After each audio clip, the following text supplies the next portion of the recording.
મિત્રો ફાઇનલી હું મારા ફાઇનલ ડેસ્ટિનેશન પર આવી ચૂક્યો છું. આ લોકેશન તો જુઓ. તમને લાગે છે કે તમે વડોદરાથી 50 કિલોમીટરની દૂરી પર છો?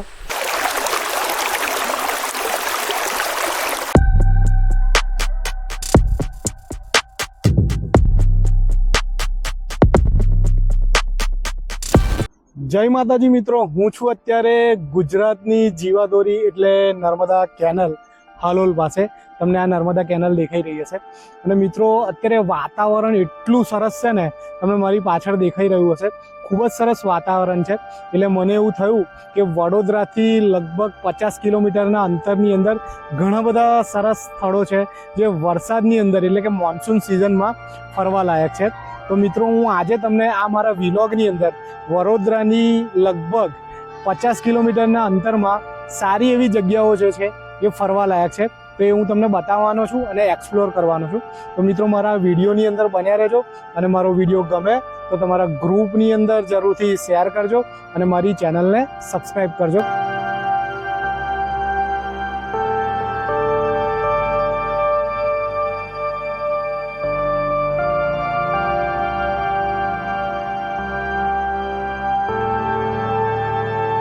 મિત્રો હું ફાઇનલી પાવાગઢથી નજીક ખૂબ જ સરસ જગ્યા પર આવી ચૂક્યો છું, અને જગ્યા હું તમને દેખાડી દઉં. કેટલી સરસ જગ્યા છે અને ખૂબ જ સરસ એટમોસ્ફિયર છે. અને આ જે જગ્યા તમને દેખાઈ રહી છે ને, એ વરસાદના ટાઈમમાં અહીંયા આગળ નાનું ઝરણા જેવું પણ જાય છે. તો વડોદરાથી 50 કિલોમીટરના અંતર પર આ જગ્યા તમને કેવી લાગી એ મને કોમેન્ટમાં જરૂર કહેજો. અને તમારે પણ આ જગ્યા પર આવવું હોય તો મને કોમેન્ટમાં મેસેજ કરજો, હું તમને લોકેશન મોકલી દઈશ કે આ કઈ જગ્યા ઉપર છે. પણ ખૂબ જ સરસ માહોલ દેખાઈ રહ્યો છે. અને આ જે દેખાઈ રહ્યો છે પાવાગઢ છે. તમે આ ટાઈપનો પાવાગઢ તમે કોઈ દિવસ જોયો નહીં હોય. આ પાછળની બેક સાઈડનો પાવાગઢ છે, પણ ખૂબ જ સરસ અહીંયાથી દેખાઈ રહ્યો છે અને ખૂબ જ સરસ લોકેશન છે. તો તમારે પણ આ જગ્યા આવવું હોય તો મને જણાવજો, મને મેસેજ કરજો, કોમેન્ટ કરજો. હું કોમેન્ટની અંદર હું તમને કહી દઈશ કે આ કઈ જગ્યા છે. મિત્રો વરસાદના ટાઈમમાં આવી જગ્યા પર આવવાની ખૂબ જ મજા આવે છે. અને વડોદરાથી નજીક ખૂબ જ ઓછા લોકેશન છે. અને અત્યારે અહીંયા આગળ મોરનો અવાજ આવે છે, પક્ષીઓના અવાજ આવે છે. અને આ જે તમને જગ્યા દેખાઈ રહી છે ને, એ નાનું ઝરણું છે. જો વરસાદ હશે ને તો અહીં આગળ ઝરણું પણ બહુ સરસ નીકળે છે, તો તમને ખૂબ જ મજા આવશે. તો મિત્રો તમારે આ લોકેશન પર આવવા માટે મને કોમેન્ટમાં જણાવજો. હું તમને કોમેન્ટમાં કહી દઈશ કે આ કયું લોકેશન છે. અને આ લોકેશન તો જુઓ પાછળથી કેટલું સરસ દેખાઈ રહ્યું છે. અને આ જે છે એ આખો પાવાગઢ જો પાછળનો ભાગ છે. તમે આ ટાઈપનો પાવાગઢ પાછળથી ક્યારે પણ નહીં જોયો. મેં પણ ફર્સ્ટ ટાઈમ જોયો છે આ પાવાગઢ. તો ખૂબ જ સરસ જગ્યા છે અને ઘણા બધા લોકો અહીંયા આવી પણ રહ્યા છે. તો મસ્ત લોકેશન છે અને વરસાદના માહોલની અંદર આ જગ્યા પર આવવાની ખૂબ જ મજા આવે છે.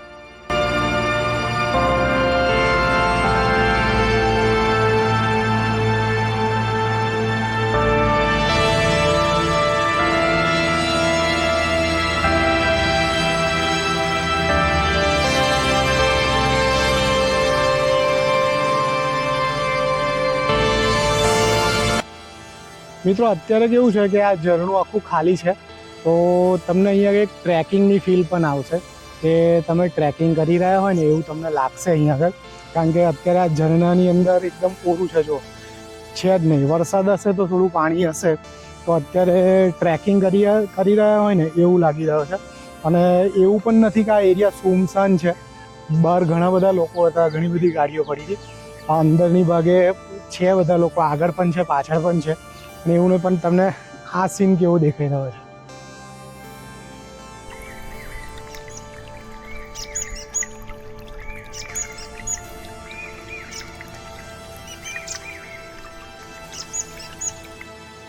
મિત્રો હું અત્યારે આ લોકેશનના એકદમ મિડલમાં આવી ચૂક્યો છું અને અહીંથી હું તમને એનો 360 વ્યૂ બતાવી દઉં.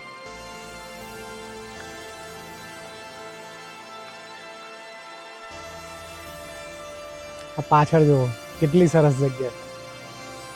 મિત્રો હવે હું આગળની તરફ જઈ રહ્યો છું અને અહીંયા જોડે જોડે આ ઝરણું પણ સ્ટાર્ટ થઈ ગયું છે.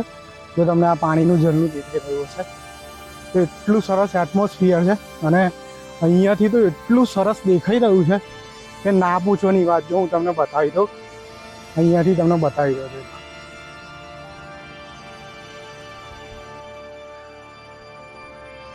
આપણે સાપુતારા આવી ગયા હોય ને એવી ફીલ થઈ રહી છે અને ખૂબ જ સરસ જગ્યા છે.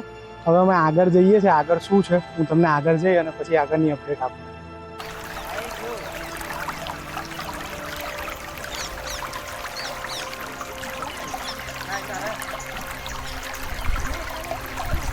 મિત્રો વરસાદની શરૂઆત થઈ ગઈ છે. આ ઝરમર વરસાદ આવી રહ્યો છે.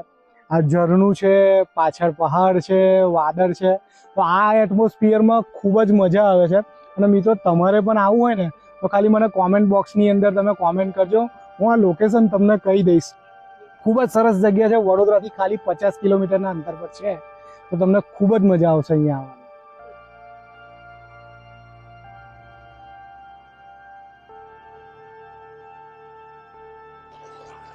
જો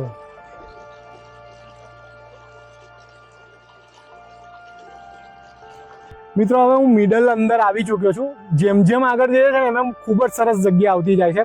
આ પાછળ પર્વત છે, એની ઉપર વાદળો છે અને આ ઝરણું છે. તો મિત્રો હું આ વિલોગની અંદર હું તમને લોકેશન કહેવાનો જ નથી કે હું કઈ જગ્યા પર છું, પણ હું ખાલી વડોદરાથી 50 કિલોમીટરના અંતર પર છું. જે લોકોને આ જગ્યા પર આવવું હોય ને ખાલી મને કોમેન્ટ બોક્સમાં જણાવજો. એ લોકોને હું ડાયરેક્ટ મેસેજ કરી દઈશ કે આ કઈ જગ્યા છે. તો મિત્રો આ ખૂબ જ સરસ જગ્યા છે અને આખો વિલોગ મારો જોજો, તમારા ગ્રુપની અંદર શેર કરજો અને તમારે જો આ જગ્યા પર આવવું હોય તો મને કોમેન્ટ કરજો. હું આખું લોકેશન આપી દઈશ તમને. મિત્રો અત્યારે હું ઝરણાની વચ્ચોવચ્ચ આવી ચૂક્યો છું અને આ કેટલું ચોખ્ખું પાણી છે. જુઓ એટલું મસ્ત ઠંડુ પાણી છે ને કે તમને નાહવાની ફીલ આવશે.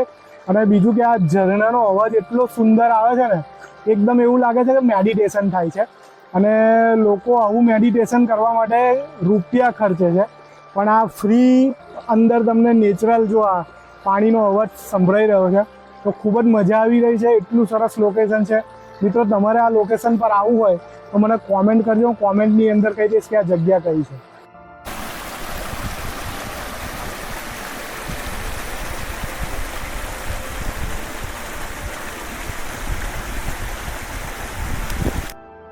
મિત્રો ફાઇનલી અમે ધીરે ધીરે એકદમ નજીક આવી ગયા છે, પણ લોકેશન તો જુઓ યાર.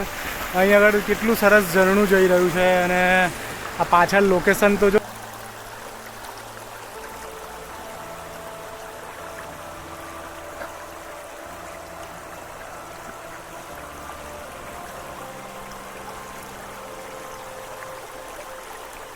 મિત્રો ફાઇનલી હું મારા ફાઇનલ ડેસ્ટિનેશન પર આવી ચૂક્યો છું. આ લોકેશન તો જુઓ. તમને લાગે છે કે તમે વડોદરાથી 50 કિલોમીટરની દૂરી પર છો? તમારે પણ આ લોકેશન જાણવું હોય ને તો મને કોમેન્ટ કરો, હું ડાયરેક્ટ ડીએમ કરી દઈશ. અને મિત્રો આ જગ્યા તો જુઓ, અહીંયા સાઈડમાંથી ઝરણું જઈ રહ્યું છે, પાછળ પર્વત છે, વાદળો છે અને કેટલું સરસ છે. અને આ પર્વત તો 50 કિલોમીટરમાં એટલે તમને ખ્યાલ હશે કે પાવાગઢ. પણ અહીંયા કઈ રીતે આવવાનું એ તમારે જો લોકેશન જોઈતું હોય તો મને કોમેન્ટ જરૂરથી કરજો મિત્રો.